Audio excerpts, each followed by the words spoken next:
여러분, 이렇게 또 사랑하는 또 김대현 목사님과 사모님, 또 우리 사랑하는 우리 큰숲 맑은샘 교회 성도님들 이렇게 초청해 주셔서 여러분들과 말씀을 나누게 되어서 너무나 고맙고 감사하고 기쁘게 생각합니다. 아멘. 제가 몇 년 전에 온 것 같은데 그때하고는 또 분위기가 완전히 달라진 것 같습니다. 더 열정적이고 더 충만하고 모든 성도들이 정말 아주 불이 붙은 것 같습니다. 우리 참 너무너무 은혜가 많이 됩니다. 이런 일들을 이루기 위해서 우리 목사님과 사모님 얼마나 수많은 기도를 했겠습니까? 그리고 그 섬김이 있었겠습니까?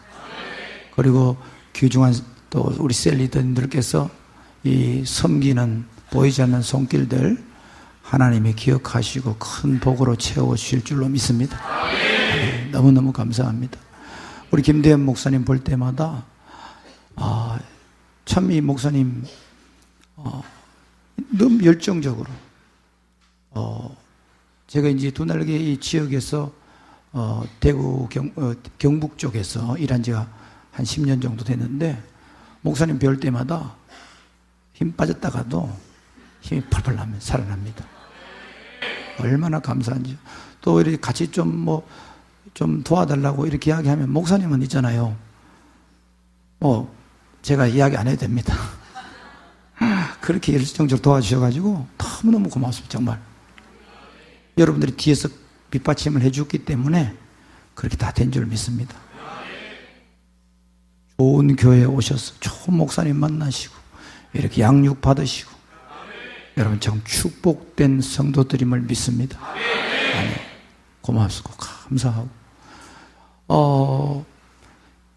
여러분이 내년에 또 건축해서 들어가면 더 폭발적인 난 우리 이름이 너무 좋습니다.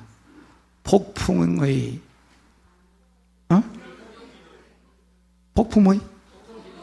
폭풍기도회. 진짜 폭풍이 부는 것 같습니다. 너무너무 좋습니다. 이름도 폭풍. 이름 바꿔야 되겠습니다. 제가 풍성교회 집중훈련 가서 은혜 받는 거 이상으로 집중훈련 온 것 같습니다. 너무너무 감사합니다. 힘 빠질 때 한 번씩 와야 되겠습니다. 충전하고.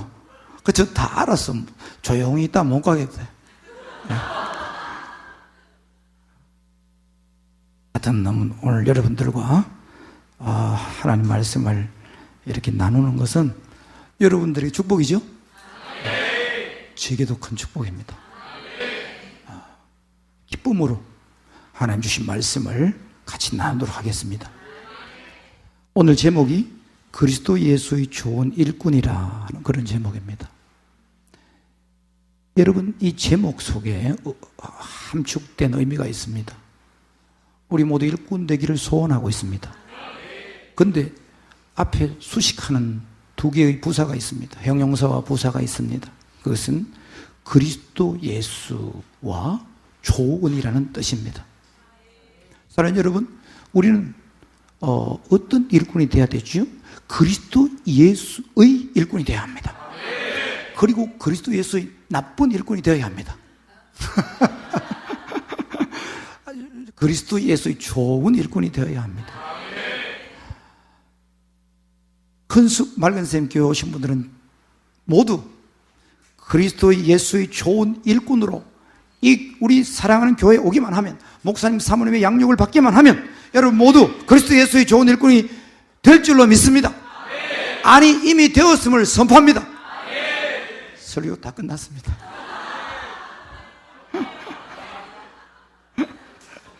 왜요? 복음은 선포잖아요.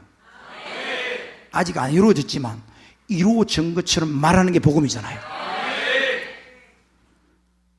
그래도 설교는 하고 가야죠. 그리스도 예수의 좋은 일꾼이 되려면 세 가지를 오늘 본문을 통해서 우리가 해야 되겠다고 생각해 봅니다. 첫 번째, 하나님의 은혜에 감격하는 자가 되어야 합니다. 첫 번째, 두 번째는요, 경건 훈련에 전념하는 자가 되어야 됩니다. 세 번째는요, 일꾼을 세우는 자가 되어야 됩니다. 오늘 본문에서 이 세 가지를 전력을 다해서 추구할 때 그리스도 예수의 좋은 일꾼이라고 말씀하고 계십니다. 첫 번째는요, 6절을 보시겠습니다. 6절을 6절을 같이 한번 읽어보겠습니다. 시작. 내가 이것으로 형제를 깨우치면 그리스도 예수의 좋은 일꾼이 되어 믿음의 말씀과 내가 따르는 좋은 교훈으로 양육을 받으리라. 아멘. 좋은 일꾼은 노력으로 되는 게 아닙니다. 은혜로 되는 겁니다. 다른 종교는 노력 종교입니다. 그러나 우리 기독교는 생명입니다. 그 생명이 흐르는 강이 있습니다. 그 강이 은혜의 강인 것입니다. 은혜에 의하여 우리에게 생명이 오게 되고 그 생명을 통하여 우리는 그리스도 예수의 좋은 일꾼이 되는 것입니다. 여러분, 하나님이 여러분을 먼저 택하셨습니다. 아까 우리 집사님이 간증을 들어보니까 참 기가 막히게 하나님 그분을 택하셨죠. 그래서 그걸 간증하는 것이 얼마나 은혜가 됩니까? 여러분 한 사람 한 사람에게 모두 그런 간증이 있는 줄로 믿습니다. 저도 이 자리에 선 것은 그런 간증 때문에 섰습니다. 내가 내 노력으로 그 간증을 만들어낼 수 없습니다. 성령께서 나를 택하여서 그런 간증의 사람으로 나를 은혜로 택하여 주셨기 때문입니다. 아멘. 에베소서 1장 4절을 보겠습니다. 내가 어떤 존재인지, 얼마나 놀라운 존재인지를 보겠습니다. 시작. 고 창세전에 그리스도 안에서 우리를 택하사 우리로 사랑 안에서 그 앞에 거룩하고 흠이 없게 하시려고. 아멘. 여러분 태어나기 전에, 예수님 십자가에 못 박히기 전에, 온 우주가 만들어지기 전에 하나님이 여러분을 택했다고 말씀하고 있습니다. 저는 이 말씀을 볼 때 가장 흥분합니다. 예수 그리스도께서 십자가에 못 박히기 전에 나의 신성무 목사라고 하는 존재가 하나님 마음속에 있었고, 하나님이 그를 예수 그리스도의 십자가에 못 박기 전에 택하였고, 십자가에 못 박아서 2000년 후에 내가 이 자리에 태어나서 주님이 택하신 것입니다. 그러나 주님은 이미 6000년 전에, 아니 억만 년 전에, 세상이 만들어지기 전에 주님은 나를 택하신 것입니다. 은혜죠. 어떻게 이럴 수가 있습니까? 하나님만이 할 수 있는 것입니다. 그러므로 나는 하나님에 의하여 만들어진 존재일 뿐입니다. 내가 스스로 내가 될 수는 없습니다. 하나님에 의하여 철저하게 내가 된 것입니다. 기적 중에 기적입니다. 축복 중에 축복입니다. 은혜 중에 은혜인 것입니다. 여러분, 이런 은혜를 한번 묵상해 보십시오. 얼마나 감격적인가 하는 것이에요. 아멘. 내가 그렇게 사랑하는 성도 여러분, 여러분이 그렇게 놀라운 존재들입니다. 아멘. 여러분은 천하보다 귀한 존재들입니다. 하나님이 너무너무 사랑하시는 분이십니다. 나만큼 더 사랑하는 분은 없어. 하나님이 여러분 한 사람 한 사람을 가장 사랑하신다는 말입니다. 하나님은 절대로 비교하지 않습니다. 하나님 오로지 나 한 사람을 가장 사랑하는 자로 사랑하십니다. 저 사람과 비교해서 나를 더 사랑하는 게 아닙니다. 하나님은 전능하신 분이고 사랑이 너무 많기 때문에 나누어줄 한량 없는 사랑이 있습니다. 그 사랑을 여러분 한 사람에게 모든 것을 다 쏟아부어 주시는 것입니다. 남김없이 부어주시는 것입니다. 왜냐하면 여러분들은 하나님의 너무나 소중한 자녀이기 때문에 그렇습니다. 그러면 여러분에 대한 자부심을 가지시기를 바랍니다. 따라해 봅시다. 나는 하나님의 가장 소중한 자녀다. 옆에 있는 분도 하나님의 가장 소중한 자녀, 나도 하나님의 가장 소중한 자녀입니다. 얼마나 놀랍습니까? 우리 사람은 이게 잘 안 됩니다 하고 비교하려고 그래서 어릴 때부터 비교를 당해왔어. 그러나 하나님의 나라에는 비교가 없습니다. 하나님의 나라에는 창조밖에 없습니다. 하나님은 한 사람 한 사람을 가장 사랑하시는 것입니다. 아멘. 얼마나 놀라운 뉴스입니까? 하나님의 은혜에 감격하기 위해서 우리가 이 사실을 먼저 깨달으면 그냥 주일날 예배 앉아있는 것 자체가 큰 은혜가 되는 것입니다. 사도 바울이 이 진리를 깨닫고 고린도전서 15장 9절 한번 보겠습니다. 고린도전서 15장 9절에서 10절에서 사도 바울이 받은 은혜를 한번 보겠습니다. 읽어보겠습니다. 나는 사도 중에 가장 작은 자라. 나는 하나님의 교회를 박해하였으므로 사도라 칭함받기를 감당하지 못할 자니라. 그러나 내가 나된 것은 하나님의 은혜로 된 것이니 내게 주신 그의 은혜가 헛되지 아니하여 내가 모든 사도보다 더 많이 수고하였으나 내가 한 것이 아니라 오직 나와 함께 하신 하나님의 은혜로다. 아멘. 바울은 다메섹 도상에서 하나님의 의하에 일방적으로 택함 받았습니다. 은혜였습니다. 바울 신학을 은혜 신학이라고 말합니다. 그리고 택함 받은 이후에 사도 바울이 했던 그 위대한 사역, 세상에서 예수님 다음으로 가장 위대한 인격자요 사역자인 사도 바울이 그 위대한 사역을 다 감당해놓고 그렇게 이야기합니다. 내가 모든 사도보다 더 많이 수고했지만 내가 한 것이 아니요 오직 나와 함께 하신 하나님의 은혜로다 라고 말씀하고 계십니다. 무슨 뜻일까요? 정말 지금까지 내 살아온 삶이 감격과 감사 그 자체였다는 뜻입니다. 이게 진정한 우리 그리스도인으로서의 축복인 것입니다. 사역을 할 때마다, 우리가 사람을 세울 때마다 우리 마음속에 끊임없이 흐르는 것은 나에게 부어주셨던 하나님의 그 엄청난 은혜가 내가 양육하고 내가 세워주고 내가 기도해주고 도와주는 그분에게 흘러가는 것이 바로 제자 훈련의 액기스인 줄로 믿습니다. 그러므로 여러분이 큰 은혜 받아야 될 줄로 믿습니다. 디모데전서 1장 12절 14절 또 보겠습니다. 같이 읽겠습니다. 나를 능하게 하신 그리스도 예수 우리 주께 내가 감사함은 나를 충성되게 여겨 내게 직분을 맡기심이니 내가 전에는 비방자여 박해자여 폭행자였으나 도리어 긍휼을 입은 것은 내가 믿지 아니할 때 알지 못하고 행하였음이라. 아멘. 사도 바울은 또 자신이 지금까지 사역했던 모든 원인이 하나 있었는데 그것은 하나님께서, 예수 그리스도께서 나를 충성되이 여겨주셨다는 것입니다. 우리가 아무리 열심히 일해도 어떻게 전능하신 예수 그리스도처럼 일할 수 있겠습니까? 그런데 이 사도 바울은 정말 누구보다도 열심히 일했지 않습니까? 그런데 사도 바울이 일할 때마다 늘 이런 인식을 가지고 일을 했다는 것입니다. 하나님이 나를 충성되이 여기시는구나. 그래서 내가 사도라는 직분을 내게 맡기셨구나. 그러면서 그의 사도 바울의 사역 자체에 하나님의 은혜가 폭포수처럼 넘쳤다는 것입니다. 우리가 일할 때 때때로 힘들고 또 잘 안 될 때도 있습니다, 사실은. 그리고 우리 아까 간증에서 보았듯이 앞으로 나가다가 뒤로 또 후퇴할 때도 있습니다. 바울도 마찬가지였습니다. 잘 나가다가 아덴에서 한번 꼬꾸라집니다. 고린도에 가서 굉장히 힘 빠집니다. 너무너무 두려워했다고 말하고 있습니다. 저 목회자인 저도 그렇습니다. 저도 목회하면서 잘 나갈 때도 잘 될 때가 있는데 때때로 정말 힘들 때가 있습니다, 여러분. 정말 넘지 못할 것 때문에 고민하고 또 금식하고 포르짓고 그럴 때도 여러 번 있었습니다.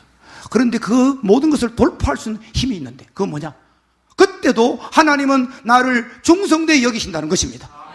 내가 좌절하고 낭망하고 힘들어할 때도 그건 내 입장으로 나는 좌절하고 낭망했는데 하나님은 정작 나를 볼 때 나를 충성되이 여기신다는 것입니다.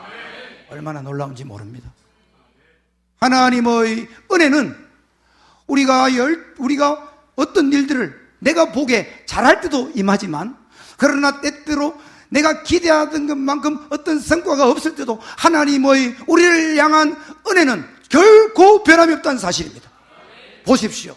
사도 바울이 비방자이고 폭행자였을 때도 하나님은 이 사도 바울에게 일을 다 맡기시기로 작정하셨고 고린도와 아덴에서 힘들어할 때도 하나님은 사도 바울에게 나타나셔서 너는 나의 충성된 종이라고 선포해 주신 것입니다.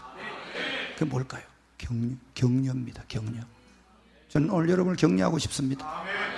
우리 사랑하는 큰순 맑은샘 교회 성도님들 격려하고 싶습니다. 여러분 충성됐습니다. 여러분 잘하고 계십니다. 여러분 앞으로 더 잘할 것입니다. 하나님이 큰순 맑은샘 교회를 엄청나게 축복해 주실 것입니다. 그리고 여러분이 가지고 있는 2002만 비전이 하나님께 여러분을 충성되게 여기셔서 이루어 주실 것입니다. 아멘. 할렐루야. 사도 바울은, 이런 은혜를 받은 사도 바울 어떻게 살았나? 사도 바울은 은혜를 받았습니다. 그러면 뭔가 좀 육체적으로 강건하고 또 여러 가지 여건들이 좋아서 모든 것이 잘 풀릴 것 같은데, 사도 바울의 고백을 보면 또 그게 아닙니다. 고린도후서 12장 9절에서 10절을 보겠습니다. 나에게 이르시기를 내 은혜가 내게 족하도다. 이는 내 능력이 약한 데서 온전하여 짐이라 하신지라. 그러므로 도리어 크게 기뻐함으로 나의 여러 약한 것들에 대하여 자랑하리니 이는 그리스도의 능력이 내게 머물게 하려 함이라. 그러므로 내가 그리스도를 위하여 약한 것들과 능력과 궁핍과 박해와 공고를 기뻐하노니 이는 내가 약한 그때 강함이라. 아멘. 여러분 잘 알다시피 사도 바울은 안질이나 간질 혹은 육체의 질병을 가지고 있었습니다. 참 연약한 존재였습니다, 사도 바울이요. 그런데 은혜를 많이 받았는데 왜 이리 연약할까요? 참 역설적인 것입니다. 여기 보니까 사도 바울이 오늘 본문에 보니까 이렇게 말씀합니다. 약할 그때 내가 크게 기뻐했다고 하는 것. 참 희한한 일입니다, 여러분. 여러분, 약하면 슬퍼해야 되고 힘이 빠져야 되고 좌절해야 되는데, 사도 바울에게 부어졌던 은혜의 파워 때문에 이 사도 바울은 자기가 육체에 가시가 있어서 하나님께 없애달라고 했는데, 하나님은 내 은혜가 내가 족하다고 하면서 그것을 그냥 가지고 일을 해라고 이야기했을 때, 사도 바울은 하나님의 부으신 은혜에 대해서 크게 기뻐했다고 말합니다. 그리고 자기가 가졌던 약한 것들을 자랑했다고 말합니다. 그리고 사도 바울이 그 약한 몸에 수많은 박해와 위험과 어려움들을 당하면서도 그는 기쁨을 멈추지 않았다고 말씀하고 있습니다. 은혜가 참 크죠, 여러분? 여러분, 이런 바울에게 부어졌던 은혜가 여러분이 있기를 예수님 축원합니다. 그래서 은혜 속에 강하라고 디모데후서 2장 1절에 말씀하고 있습니다. 하나님의 은혜를 생각할 때마다 우리는 감사가 회복되고 감격이 회복될 것입니다. 성령님이 우리를 주의 일을 하기 전에 주의 일을 하다가도 끊임없이 우리를 은혜로 회복시켜 주실 줄로 믿습니다. 그러니까 여러분 사역은 잘 될 수밖에 없습니다. 여러분 인생은 잘 될 수밖에 없습니다. 여러분 이미 성공한 사람들입니다.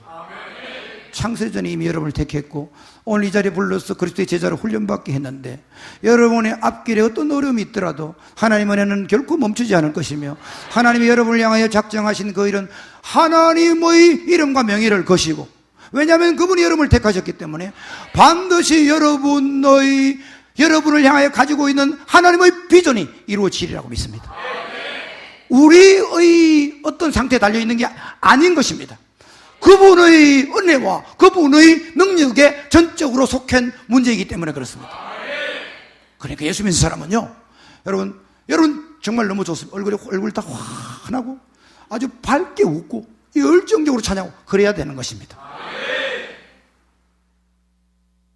두 번째, 이런 은혜의 기초가 된 상태에서 드디어 그러면 우리가 어떻게 해야 될까요? 경건 훈련에 전념을 해야 됩니다. 디모데전서 4장 7절 8절을 보겠습니다. 읽어봅니다. 망령되고 허탄한 신화를 버리고 경건에 이르도록 내 자신을 연단하라. 육체의 연단은 약간의 유익이 있으나 경건은 범사에 유익하니 금생과 내생에 약속이 있느니라. 아멘. 여러분, 경건의 연단, 경건에 이르도록 연단하라. 연단이라는 말은 훈련한다는 말입니다. 여러분, 제자 훈련도 하고 양육 훈련을 합니다. 우리에게 있어서 하나님의 은혜가 넘치는데 그냥 은혜로 산다는 것은 뭐냐 하면, 그냥 은혜로 살면 그냥 집에 가서 그 은혜가 충만하니까 푹 자고 또 PC방도 가고 재미있는 영화도 많이 보고 하고 싶은 일을 다 하라는 것입니까? 아닙니다.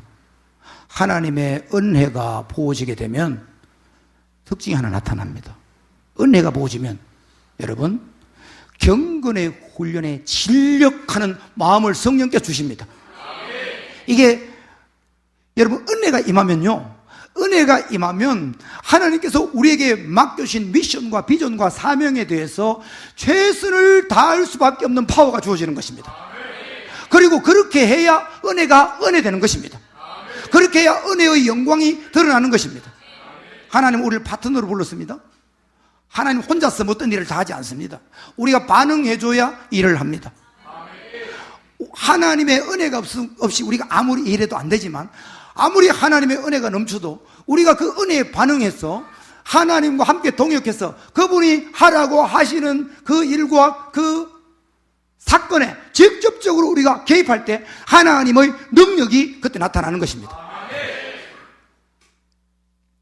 그래서 오늘은 세 분을 잠깐 살펴보겠습니다. 위대한 바울, 위대한 야고보. 우리 주 예수 그리스도는 이 땅에 계셨을 때 하나님의 능력이 나타나기 위해서 경건의 훈련을 어떻게 하셨는가를 잠깐 보겠습니다. 먼저 바울의 경건 훈련을 보겠습니다. 고린도전서 9장 25절에서 27절, 좀 깁니다. 고린도전서 9장 25절에서 27절. 여러분, 말씀이 너무 많습니까? 괜찮습니까? 자꾸 여러분 말씀을 많이 소리내어 읽으면 참 좋습니다. 성경이 우리에게 양약이 되지 않습니까? 그죠?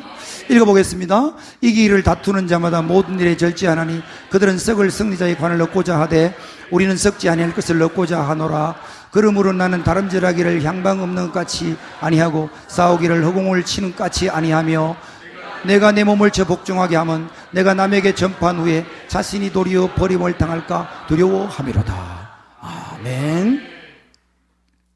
바울은 최고 영적인 고수입니다. 그런데 그가 끊임없이 경건의 훈련을 게을리 하지 않았다는 걸 기억하셔야 합니다. 그런 이야기 많이 들으셨죠? 김연아 선수가 하루에, 우리나라 최고의 피겨 선수가 하루에 9시간 연습한다. 그 다음에 우리나라 최고의 바이올리스트가 밖에 나가서 연주할 때는 벌써 며칠 전에 가서 그 자리에 가서 벌써 이틀, 3일 전에 가서 매일 몇 시간 그 연습을 다 한 다음에 몇 시간의 공연을 한다. 이런 이야기를 참 많이 들으셨을 것입니다. 영적인 고수들. 이 사도 바울은 경건훈련의 최고봉이 아니겠습니까? 그런데 고린도전서 9장 25절에서 27절에 보면 이런 이야기를 하고 있습니다. 내가 내 몸을 쳐서 복종하게 하면 내가 남에게 전파한 내 도리어 버림이 될까 두렵다. 바울의 경건의 훈련입니다. 절제하는 것입니다. 자기 몸을 쳐서 복종시키는 것입니다. 이 쉬운 건 아닙니다. 그러나 우리가 늘 이런 스피릿을 가져야 될 줄로 믿습니다. 사실 여러분, 영적으로 더 성장하게 되면 우리에게 더 많은 훈련을 자기가 시키게 되는 겁니다. 그 훈련은 자기가 자기 몸을 쳐서 복종시키는 것입니다. 죄와 싸워 피 흘리기까지 싸우는 것입니다. 그리고 생각의 한툴조차도 죄를 짓지 않기 위해서 내 마음의 강력한 생각의 전쟁터에서, 영적 전쟁에서 승리하는 것입니다. 저는 참 이 싸움을 치열하게 하는 것 같습니다. 보통 5만 가지 생각을 하루에 하는데, 5만 가지 생각을 하는데 그 생각의 모두를 우리는 경건의 훈련을 하는 재료로 사용해야 될 줄로 믿습니다.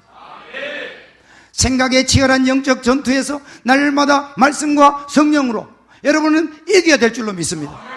성령의 능력을 의지해야 될 줄로 믿습니다. 보이는 전투에서 승리하기 위해서는 보이지 않는 자기 훈련에서 승리해야 하는 것입니다. 그래서 절제와 자기 몸을 쳐서 복종시키고 죄와 싸워 피 흘리기까지 싸우는 이 훈련은 평생 동안 여러분이 하나님나라에 가는 그날까지 모든 인간에게 공통적으로 주어진 영적인 전투인 것입니다. 이길 수 있습니다. 성령님께서 우리가 싸움을 향하여 강력하게 나갈 때마다 그분이 죄를 이길 수 있는 더 큰 능력을 주실 것입니다. 몸을 쳐서 복종시킬 수 있는 더 큰 능력을 주실 것입니다. 그래서 우리는 항상 이길 수 있습니다.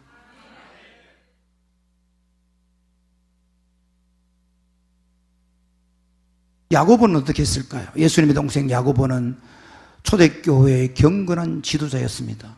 예수님의 동생이었습니다. 예수님 살아계셨을 때 자기 형이 메시아인 걸 안 믿었습니다. 어떻게 같이 형, 동생하고 놀던 형이 메시아냐. 그래서 믿을 수가 없었습니다. 그런데 예수님 부활하신 다음에 동생 야고보에게 나타났습니다. 10번 정도, 예수님 8번에서 10번 정도 예수님 나타나셨습니다. 그 예수님 부활한 이후에 자기 형을 가리켜 나의 주, 나의 하나님이라고 고백합니다.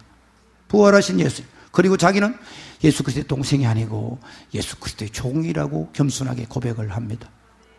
정말 예수님을, 그러니까 저는 이런 생각해 봤습니다. 예수님을 가까이 할수록 더 위대한 사람이 된다는 겁니다. 초대교회 가장 위대한 사람이 베드로죠. 베드로도 예수님 제일 가까이 했습니다. 그러나 베드로보다도 예수님을 더 가까이 했던 사람이 예수님의 동생 야고보였습니다. 그는 예수님과 함께 30년을 같이 지냈고 너무나 예수님을 잘 알았죠. 어릴 때부터요. 그러니까 이 야고보가 그전에는 예수님을 사도 바울처럼 부인했습니다. 부활하신 예수님 만나고 나서 완전히 바뀌었습니다. 그래서 이 야고보는 초대교회 지도자가, 예루살렘 교회 지도자가 되죠. 그리고 사도행전 15장에 보면 예루살렘 공의회에서 결정권을 가지는 사람이 됩니다. 베드로와 바울보다도 야고보가 그 시대의 지도자가 되었다는 것입니다. 왜 그럴까요? 예수님을 더 가까이 알았기 때문에 그렇습니다. 이 위대한 야고보가 자기를 어떻게 훈련시켰을까요? 야고보서 1장 26절 27절을 보겠습니다. 누구든지 스스로 경건하다 생각하며 자기 혀를 제갈 물리지 아니하고 자기 마음을 속이면 이 사람의 경건은 헛것이라. 하나님 아버지 앞에서 정결하고 더러움이 없는 경건은 곧 고아와 과부를 환난 중에 돌보고 또 자기를 지켜 새 속에 물들지 아니하는 그것이니라. 아멘. 야고보의 경건 훈련이 뭘까요? 자기 혀를 제갈 물리지 아니하고 자기 마음을 속이면 이 사람의 경건은 헛것이라. 그래 말했습니다. 혀를 절제하고 꼭 덕이 되는 말만 했다는 겁니다. 초대교회에 문제가 그렇게 성령 충만했지만 문제가 많았습니다. 이 사람을 상하게 하는 건 혀입니다. 말입니다. 경건한 사람의 특징이 뭘까요? 말의 절제, 말의 훈련이 잘 된 사람이 경건한 사람입니다. 덕이 되는 말을 쑥쑥쑥 하는 사람이 경건한 사람인 것입니다. 이 야고보는 그 훈련의 전문가였습니다. 그래서 이 야고보가 예루살렘 교회, 그렇게 큰 예루살렘 교회 문제가 참 많았습니다. 그런데도 이 야고보는 그 모든 훌륭한 이 아름다운 훈련되고 절제된 언어를 통해서 그 예루살렘 교회를 장악을 해서 그 당시에 계속적으로 예루살렘 교회가 세계 중심이 되었어. 안디옥 교회를 세우게 되고, 그리고 그 당시에 이 세계 선교의 주도권을 갖는 교회가 되었습니다. 뭐죠? 혀를 잘 훈련했다는 것입니다. 여러분 교회 생활에 있어서, 아니면 셀 생활에 있어서 여러분 교회는 너무너무 잘하는 교회입니다. 긍정적이고 창조적이고 적극적이고 감사하고 칭찬하고 격려하고 위로하는 그런 언어들로 충만한 교회인 줄로 믿습니다. 그러니까 이렇게 하나님의 은혜가 넘치고 폭포수 같은 은혜가 있는 것이죠. 그 다음에 자기를 지켜 새 속에 물들지 아니했다고 말씀합니다. 저 목사입니다. 목사님도 이게 쉽지 않습니다. 새 속에 물들지 않기가.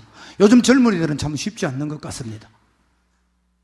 요즘 어린아이들은 더 어려운 것 같습니다. 밑에 세대로 내려갈수록 죄악의 물결과 세속의 물결은 더 크고 더 심하고 그 파고를 이기려면 정말 강력한 경건의 훈련을 어릴 아이 때부터 시키지 안 되면 안 되는 시대가 왔습니다. 정말 이 제자대학과 양육은 너무너무 소중한 것이라고 생각합니다. 여러분이 제자대학과 양육은 재생산이라고 하는 위대한 비전과 세계 선교를 향한 나아가는 위대한 비전도 있지만, 그러나 그 이전에 이 안에 녹아 있는 게 뭐냐면 경건의 훈련이 가득히 녹아 있습니다. 이 경건의 훈련과 거룩이 안 되면 아무리 추수가 일어나도 그 밑빠진 독입니다. 그래서 더 이상 열매를 맺어도 그 열매는 속히 사라져 버리고 마는 것입니다. 그런데 두 날개의 이 교회, 이 프로세스 속에 여러분 훈련 받으면 자연스럽게 거룩이 이루어지지 않습니까? 축복인 줄로 믿습니다. 여러분 교회가 더 거룩하고 하나님 나라의 거룩의 능력을 여러분 교회가 만끽하고 그 거룩의 능력 속에서 강력한 파워를 발휘하는 교회 될 수 있기를 축복합니다. 아멘. 야고보는 경건한 사람인데 별명이 낙타 무릎이었습니다. 기도를 너무 많이 해가지고 이 무릎뼈가 아주 반질반질하게 되었고, 그리고 아주 초대교회 시절에 가장 기도를 많이 했던 지도자가 야고보라고 합니다. 얼마나 그가 경건하기를 애를 썼는지 모릅니다. 바울은 로마서를 썼습니다. 믿음으로 구원은. 이 야고보는 믿음과 당시에 오해가 있었습니다. 바울의 복음을 듣고 너무 사람들이 그냥 값싼 복음을 자꾸 외치니까 이 야고보가 은혜를 받고, 야고보는 믿음과 행함에 대해서 이야기하면서 이 로마서를 보충해주는 귀한 역할을 한 사람이 야고보인 것입니다. 사랑하는 여러분, 경건의 훈련을 여러분 스스로 열정적으로 하시기를 바랍니다.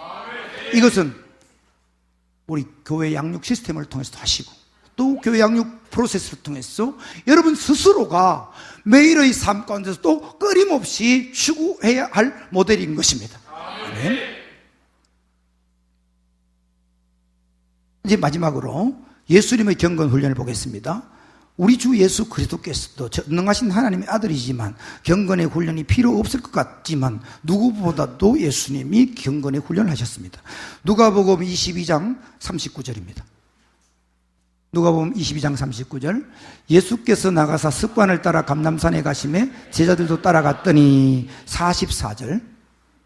예수께서 힘쓰고 애써 더욱 간절히 기도하시니 땀이 땅에 떨어지는 빗방울 같이 되더라. 아멘.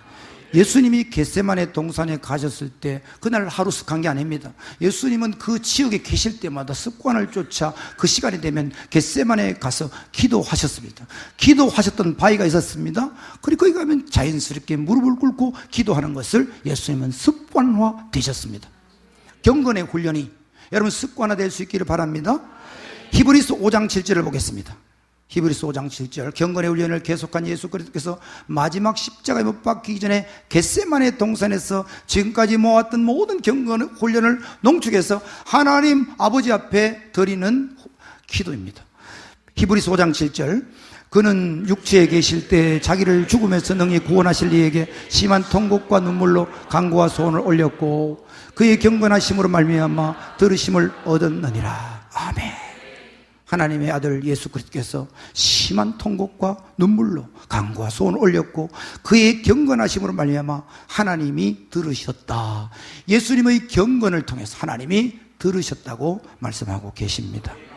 하나님의 아들인 예수님도 한시도 경건 훈련을 게을리 하지 않으셨다면 여러분과 저와 같은 참 평범한 아주 사람, 평범한 그리스도인들은 얼마나 우리를 훈련시키기 위해서 애를 써야 되는지요. 아멘. 자, 우리는 그럼 어떻게 하면 될까요? 빌립보서 3장 13절 14절을 보겠습니다. 빌립보서 3장 13절 14절 시작. 형제들아 나는 아직 내가 잡은 줄로 여기지 아니하고 오직 한 일즉 뒤에 있는 것은 잊어버리고 앞에 있는 것을 잡으려고 표대를 향하여 그리스도 예수 안에서 하나님이 위해서 부르신 부름의 상을 위하여 달려가노라. 아멘. 경건의 훈련 우리는 어떻게 해야 되냐? 첫째, 과거를 잊어버리십시오. 과거에 내가 실수했던 거, 내 부족했던 거 잊어버리십시오. 내 과거에 지었던 죄가 예수 그리스도 안에서 다 사라졌다는 것을 믿으십시오. 그리고 과거에 예수 믿기 전에 우리가 했던 찬란하고 영광스러웠던 그것도 다 잊어버리십시오. 여러분들을 향한 사람들의 시야도 좀 잊어버리십시오. 하나님 앞에 좀 홀로 서십시오. 아멘. 그리고 이제 하나님이 주신 교회를 만나서 새롭게 주신 비전을 따라서 새로운 삶을 사시기를 축복합니다. 과거에 매이지 마십시오. 과거의 수치도 잊어버리십시오. 과거의 영광도 잊어버리십시오. 오늘 현재에 주목하십시오. 그리고 하나님 나라를 위해서 이룰 미래를 믿음으로 바라보고 달려가십시오. 그것이 우리가 해야 될 일입니다. 부름의 상을 위해서 표대를 향하여 면류관을 바라보고 달려가면 될 줄로 믿습니다. 아멘. 세 번째로 일꾼을 세우는 자가 그리스도의 좋은 일꾼입니다. 일꾼이 당대로 끝나면 안 되고 대가 계속 이어져야 되는 것이 하나님의 뜻입니다. 왜냐하면 우리는 그냥 잠깐 왔다가 인생의 어떤 퍼즐을 맞추고 이제 우리의 역할이 끝나고 우리는 하늘나라에 가야 됩니다. 그러나 하나님의 일, 하나님의 영광스러운 일들은 이 세상에 존재하는 한 계속 이어져야 합니다. 그래서 참 중요한 게 하나 있습니다. 이럴 때가 있죠. 어떤 분이 교회에 왔는데 이분은 별로 믿음이 없어요. 그래서 여러분들이 저분은 뭐 교회 안 오나 별 신경 안 써도 되겠다 이렇게 하는 사람 없겠죠. 그러나 우리 마음속에 또 그런 게 또 있을 수 있어요. 저 사람 굉장히 똑똑하니까 열심히 잘 양육해서 하면 참 똑똑한 사람 훌륭하게 우리에게 도움 많이 되겠다. 근데 저분은 별로 우리에게 도움이 안 될 것 같다, 이래 생각을 안 하겠지만, 혹시 그러나 여러분, 제가 그런 걸 참 많이 경험했습니다. 인간적으로 볼 때 별 볼 없는 사람이 교회에 왔습니다. 그런데 그가 데리고 오는 사람은 참 훌륭한 사람을 데리고 옵니다. 우리 교회는 그런 것들이 아니고 그런 분들이 여러 명 있습니다. 그래서 늘 하나님이 우리 교회에 보내주신 한 영혼은 가장 소중한 영혼임을 믿습니다. 그분이 훌륭하게 될 겁니다. 그러나 그분이 훌륭하게 안 되면 그분이 데리고 오는 사람이 훌륭합니다. 필요 없는 사람은 하나도 없습니다. 모두 하나님 나라의 영광을 위하여 한 부분을 감당하도록 하나님 앞에서 기가 막히게 지체로 연결시켜 주십니다. 그래서 우리는 이런 의식을 가지고 일꾼을 계속 세워야 될 줄로 믿습니다. 디모데전서 4장 13절입니다. 같이 읽습니다. 내가 이럴 때까지 읽는 것과 권하는 것과 가르치는 것에 전념하라. 아멘. 여기 보면 읽는 것과 권하는 것과 가르치는 것에 전념을 다해라. 바로 이 사람이 그리스도 예수의 좋은 일꾼이라고 말씀하고 있습니다. 가장 가슴 아픈 것은 내 당대 예수를 잘 믿다가 다음 때에 끊어지는 것입니다. 가장 위대한 일은 내 당대 예수를 잘 믿다가 다음 때에 더욱더 예수 잘 믿는 사람이 계속 나오는 것입니다. 이것이 최고의 축복인 줄 믿습니다. 모세는 여호수아를, 다윗은 솔로몬을, 엘리야는 엘리사를 이어졌듯이 계속 영적인 대가 여러분들 교회 가운데서 계속 이어지기를 예수 이름 축복합니다. 이런 차원에서 정말 탁월한 프로세스가 두 날개 프로세스입니다. 여러분 천국에 가면 주님은 반드시 여러분에게 두 가지 질문을 할 것입니다. 첫 번째, 너는 이 땅에 살았을 때 몇 명에게 복음을 전했니? 이렇게 물어볼 것입니다. 반드시. 두 번째는 너를 통하여 얼마나 많은 그리스도의 좋은 일꾼들이 세워졌니? 이 두 가지 질문은 반드시 할 겁니다. 여러분 지금 주님이 여러분 물으신다면 여러분 어떤 대답을 하실 수 있겠습니까? 주님이 조금 늦게 오셨으면 좋겠습니다. 저도 아직까지는 조금 더 늦게. 저는 그래서 주님의 이 재림이 좀 늦었으면 좋겠습니다. 저는 김대현 목사님 볼 때 제일 부럽습니다. 왜냐하면 나이가 젊습니다. 무지무지 젊습니다. 그렇다고 제가 나이 많다는 것이 아닙니다. 늘 김대현 목사님 볼 때마다 와, 나도 10년만 젊었으면. 왜요? 전도를 더 많이 할 수 있으니까. 나를 통하여 더 많은 일꾼을 세워질 수 있으니까. 우리는 어차피 이 길을 가는 겁니다. 여러분 두 날개 사이에 가다가 그만둘래요? 저는 그런 마음 없어요. 저는 70세까지 할 거예요. 저 안에는 자꾸 빨리 은퇴하라고 이야기하죠. 더 좋은 사람이 있으면. 그러나 저는 하려고. 아내고는 안 왔습니다. 왜요? 더 많은 사람을 세우고 싶어서. 너무 아까운 것 같아. 빨리 은퇴하기는요. 한 명이라도 더 세우고 싶습니다. 한 사람이라도 더 구원하고 싶습니다. 제가 이제 대학교 선교단체 있을 때부터 시작해서 이제 매일 한 명 이상씩 노방전도를 했습니다. 지금도 이제 한 10년 정도를 제가 이제 좀 제 자랑 같지만 제너 영상 있죠, 제너. 14만 6천 명 전도했다는 호주 시드니가에서 전도했던 사람, 그거 보면서 저를 보는 것 같았습니다. 죄송합니다. 왜냐하면 저도 한 10년 동안 매일 빠지지 않고 전도했으니까요. 전도하지 않고는 잠을 잘 못 잤습니다. 하나님 그런 은혜를 주셨습니다. 대학 다닐 때 그런 훈련을 받아가지고.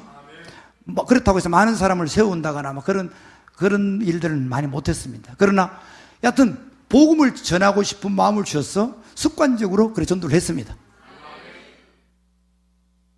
사랑하는 여러분, 사람을 어깨에 세우기 위해서 바울은 애를 쓰며 달려갔습니다. 해산의 수고를 했습니다. 여보 인내를 했습니다. 농부의 기다림을 했습니다. 엘리야와 같은 끈질기는 기도를 했습니다. 대가를 기꺼이 대가를 지불했고, 바울이 평생 동안 지불했던 대가를 통해서 바울 주에 많은 귀한 영혼들이 붙게 되었습니다.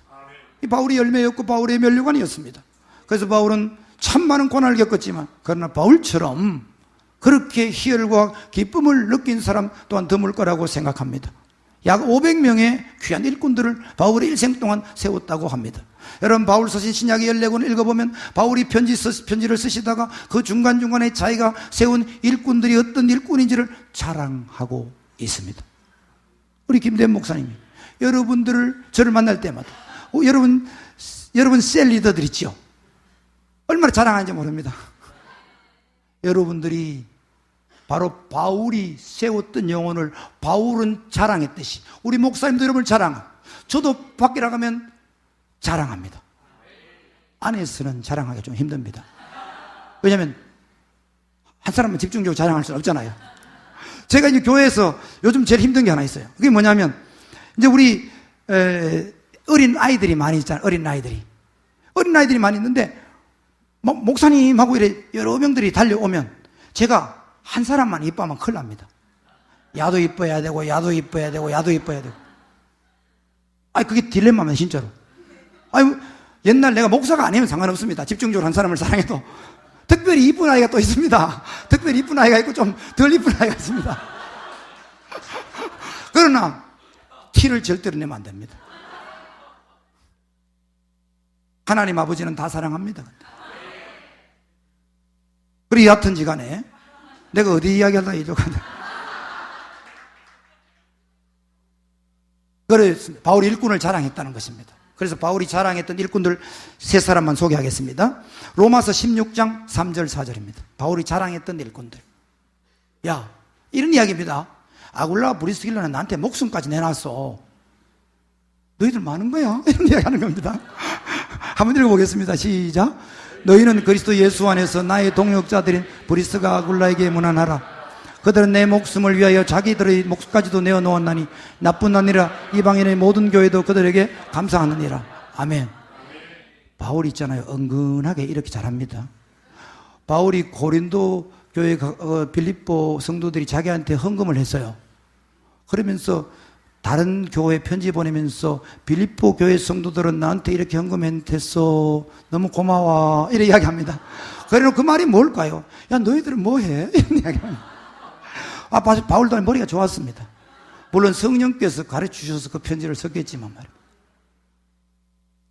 또 한 번 보겠습니다. 바울이 자랑한 일꾼 빌립보서 2장 25절 에바브로디도입니다. 에바브로디도 읽어봅니다. 그러나 에바브로디도를 너희에게 보내는 것이 필요한 줄로 생각하노니 그는 나의 형제요 함께 수고하고 함께 군사된 자요 너희 사자로 내 쓸 것을 돕는 자라. 아멘. 빌립보서 2장 30절 봅니다. 그가 그리스도의 일을 위하여 죽기에 이르러도 자기 목숨을 돌보지 아니한 것은 나를 섬기는 너희의 일에 부족함을 채우려 함이라. 바울은 자기가 예수님을 위해서 목숨을 내걸었거든요. 그러니까 그 바울 주위에는 바울을 위하여 그리스도를 위해서 목숨을 거는 일꾼들이 모여들었다는 것입니다. 제자 삼는 비전은 자기가 먼저 제자가 되지 않으면 제자가 될 수 없습니다. 자신이 생명을 걸 때 생명 거는 제자가 나오는 것입니다. 자기는 생명 안 거는데 생명 거는 제자가 나온다는 건 있을 수 없는 일입니다. 왜냐하면 사역은 정직한 것이기 때문입니다. 주의 일은 정직하기 때문에 그렇습니다. 여러분에게도, 우리 사랑하는 귀한 목사님에게도, 여러분 셀리드들에게도 생명 걸고 여러분과 함께 달려가는 일꾼들이 줄줄이 오기를 축원합니다. 정말 축복입니다. 하나님은 사도 바울이 힘들 때마다, 어려워 낙심할 때마다 하나님이 위로 어떻게 해주신지 아십니까?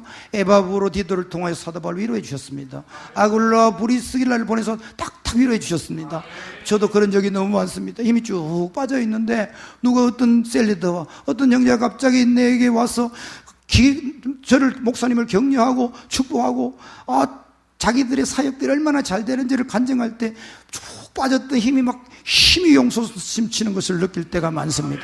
왜요? 하나님이 날 사랑하는구나, 날 위로해 주는구나. 그래서 이 사역을 지금까지 계속 할 수 있도록 해 주셨습니다. 모든 것이 하나님의 은혜인 줄로 믿습니다. 여러분도 그런 거 많으시죠? 꼭 해 주십니다. 그렇게요. 내가 힘들 때 있잖아요. 여러분 셀 리더들 눈물 많이 흘리시고 잘 안 될 때도 있으시죠? 잘 될 때는 뭐 특별한 모든 것이 잘 되지만 그러나 또 우리가 아무리 애쓴데도 불구하고 이 열매가 안 맺힐 때가 있잖아요. 내가 능력이 부족해서 그런가, 뭐 내가 이 목회자로 자질이 없어서 그런가, 셀 리더로서의 자질이 없어서 그런가, 정말 내가 셀 리더 부름받은 게 맞나 스스로 고민할 때도 있습니다. 그러나 그때 하나님 반드시 여러분을 위로해 주십니다. 그래서 잘 나갈 수 있도록 해 주실 것입니다. 하나님은 여러분 편입니다. 사도행전 20장 36절에서 38절을 한번 보십시다. 바울이 양육했던 그 바울을 위로하였던 에베소의 장로들의 모습을 한번 보십시다. 사도행전 20장 36절 읽겠습니다. 이 말을 한 후 무릎을 꿇고 그 모든 사람들과 함께 기도하니 다 크게 울며 바울의 목을 안고 입을 맞추고 다시 그 얼굴을 보지 못하리라 한 말로 말미암아 더욱 근심하고 배까지 그를 전송하니라. 아멘. 밀레도에서 바울이 마지막 떠나는 장면, 그냥 보낼 수 없어서 막 목을 끌어안고 옵니다. 내가 이제 다시 너희들을 보지 못할 수도 있다.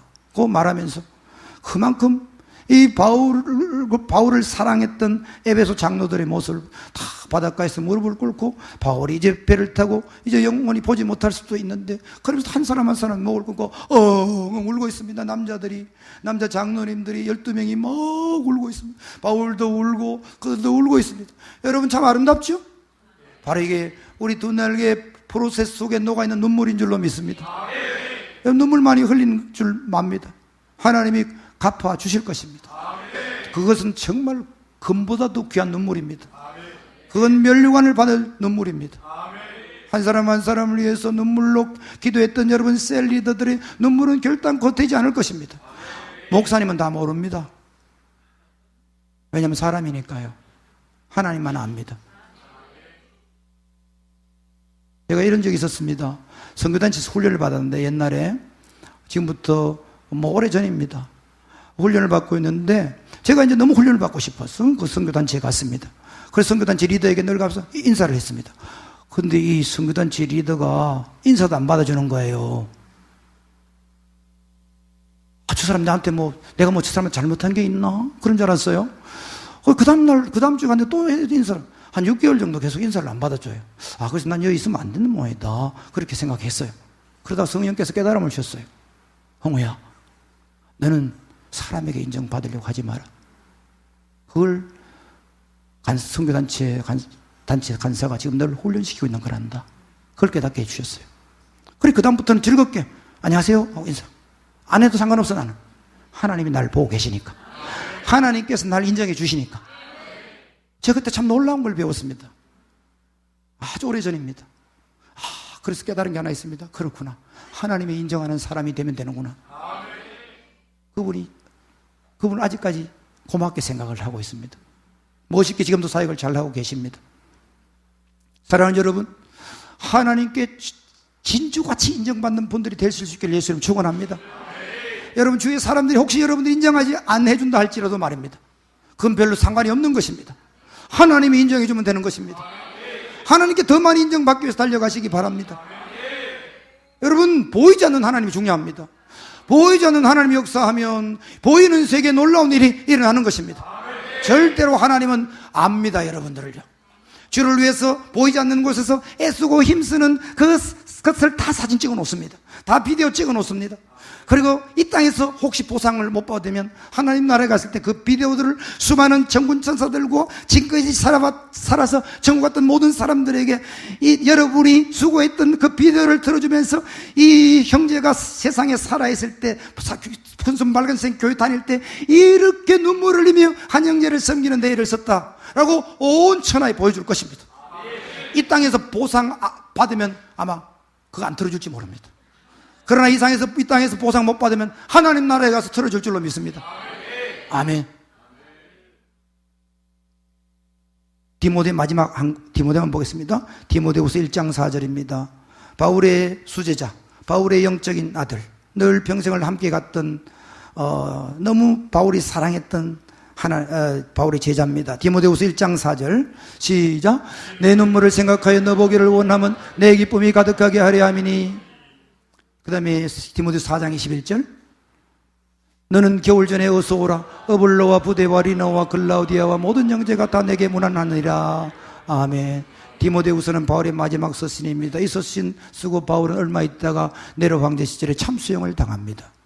그때 바울은 이제 죽기 얼마 전이었다는 걸 직관합니다. 그래서 디모데, 너무 사랑하는 아들 디모데야, 너니 빨리 봐야 돼. 빨리 와라, 빨리. 지금 감옥에 있습니다, 바울이. 빨리 난 보고 죽어야 되겠다. 이렇게 하면서 디모데를 빨리 오라고 그렇게 말하는 것을 봅니다. 바울의 마지막은 그가 남겨준 열매로 그의 사역을 확증했습니다. 참 두 날개 프로세스는 좋은 것입니다.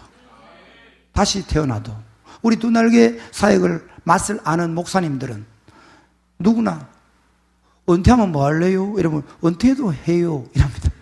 아니, 교회가 없는데 어떻게 해요? 전도하면 되지 뭐. 그리고 선교사 나가서 선교사들 도와주면 되지 뭐.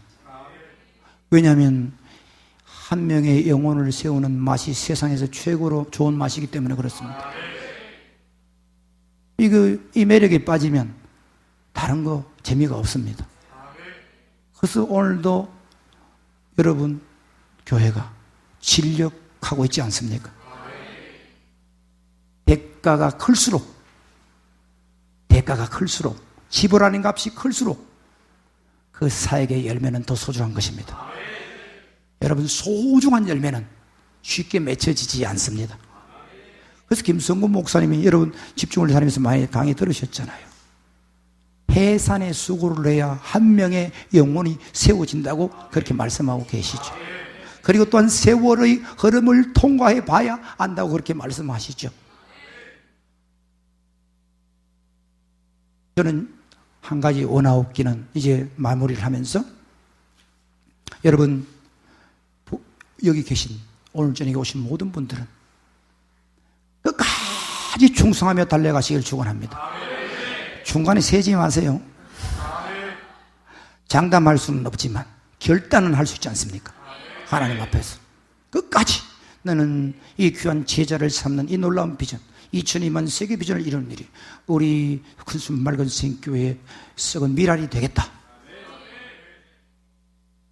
마지막 또 하나 결론으로 읽고 마치겠습니다. 디모데전서 4장 16절 시작. 내가 내 자신과 가르침을 살펴 이 일을 계속하라. 이것을 행함으로 내 자신과 내게 듣는 자를 구원하리라. 아멘. 여러분, 이 일을 계속하라고 사도 바울은 우리를 격려하고 있습니다. 계속하십시다. 저도 계속하겠습니다. 우리 김대현 목사님도 계속할 것입니다. 여러분도 같이 계속하십시다.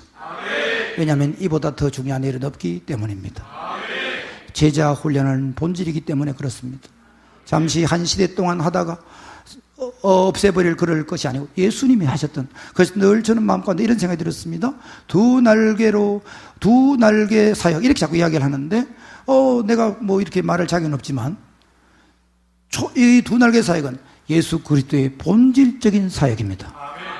이것은 모든 교회가 원래 다 해야 되는 것입니다. 우리가 하는 것이 특별한 게 아닙니다. 당연히 그리스도인으로서는 제자가 되고 제자 삼는 사역을 왜? 예수님이 했기 때문에 그렇습니다. 사도 바울이 했기 때문에 그렇습니다. 성경의 원리이기 때문에 그렇습니다. 우리는 평생 동안 이 본질을 벗어나면 안 됩니다. 때때로 힘들다고 해서 이걸 벗어나서 편하게 신앙생활을 한다고 말하는데 그 편한 게 아닙니다. 본질을 놓쳐버리는 것입니다. 때때로 이 본질을 놓치면 어떻게 되는지 아십니까? 공허해집니다. 예수 믿어도, 저는 한때 예수 믿어도 공허함이 있었습니다. 예수 믿어도 허무함이 있습니다. 그런데 이 두 날개 사역을 하면서 그게 없어져 버렸습니다. 만족이 있습니다. 기쁨이 있습니다. 평안이 있습니다. 이 속에 성령의 은혜와 기름 부으심이 녹아 있습니다. 그러니까 여기 설교하니까 너무 좋다 이거죠. 다른 데는 이런 이야기를 못 합니다. 왜냐하면 두 날개를 이해를 못하기 때문에 그렇습니다. 그래서 사도 바울이 이렇게 말합니다. 너가 하나님의 은혜를 체험하고, 두 번째는 너 자신을 훈련하고, 세 번째는 다른 일꾼을 세울 때 너 자신을 구원하는 것이다. 그렇게 말하고 있습니다. 우리의 구원은 바로 이 세 가지 일을 우리 사역과 삶 가운데 꾸준히 행해질 때 여러분과 우리에게 주어지는 하나님의 은혜요 축복인 줄로 믿습니다. 아멘. 기도하겠습니다. 기도하겠습니다. 이 시간에 오늘 말씀을 생각하시면서 그리스도 예수의 좋은 일꾼이 되어야 되지 않겠습니까, 여러분? 그리스도 예수의 좋은 일꾼이 되려면 여러분 세 가지를 이야기를 했습니다. 첫 번째는